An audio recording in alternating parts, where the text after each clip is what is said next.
A blissful morning, my dear students. Since you're through with music discussion for Module 1, we will now proceed to arts. By the way, I am Miss Genevieve L. Sang-an, who is tasked to discuss to you all about arts.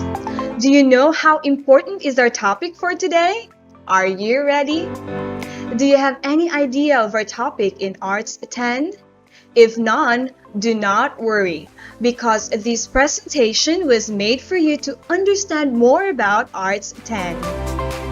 This topic is based on the most essential learning competency of the Department of Education, which are: first, identifies distinct characteristics of arts from the various art movements, and second, reflects on and derive the mood, idea, or message from selected artworks.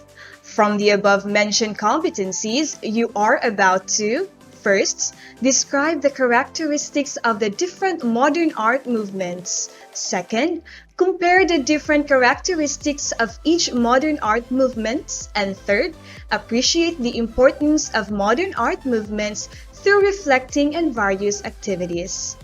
Let's begin!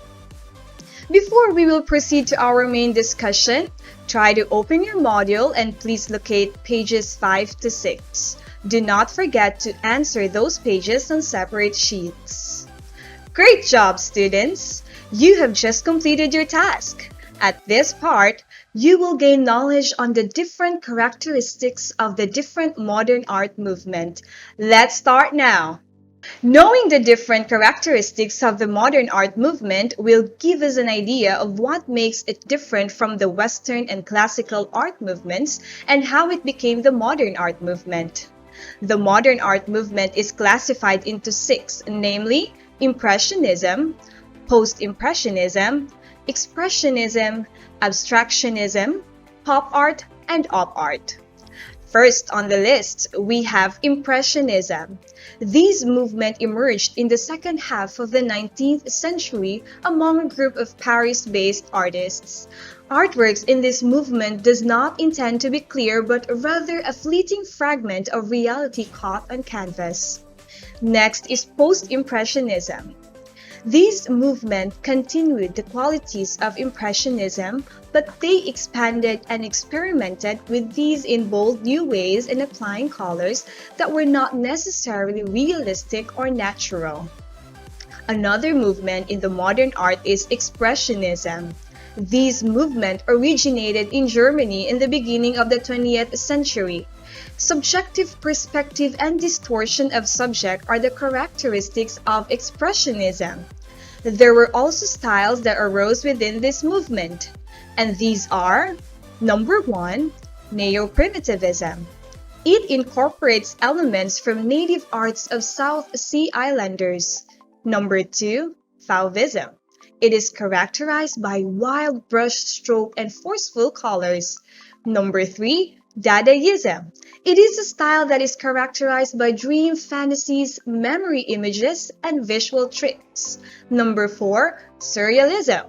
It is a style that clearly expresses a departure from reality. And number 5, Social Realism. It expresses their role in social transformation. Next in line is Abstractionism. This movement arose from the intellectual points of view in the 20th century. There are also other movements in the Abstractionism, namely, number 1, Cubism. This movement uses multiple vantage points to fracture images into geometric forms. Number 2, Futurism. This movement was invented and predominantly based in Italy, led by the charismatic poet Marinetti. Number 3, Constructivism. This rejects the idea of art for art's sake. Number 4, Non-Objectivism. Straight lines and geometric figures are used in this movement. Another movement in the modern art is called pop art. The concept of this movement is no hierarchy of culture and art may borrow from any source. Lastly, the op art. This movement typically employs abstract patterns composed with a plain contrast of foreground and background. If you think that knowing the different art movements will do nothing to you, you got it all wrong. Soon you will be able to look at paintings and other artworks in different perspective. Don't forget that even in this time of pandemic, art is still there. So let us keep the vibrance of positivity while still following the safety protocols. The journey towards new learning hasn't ended yet. Watch out for more relevant and interesting topics in MAPE 10. Reminders: carefully read the module and answer all the activities. If you have questions and for more announcements, do not hesitate to contact your MAPE 10 subject teacher. And that concludes our discussion for today. This has been Miss Genevieve L. San-An of Grade 10 MAPE saying, have a good day and have fun. Stay safe and healthy always.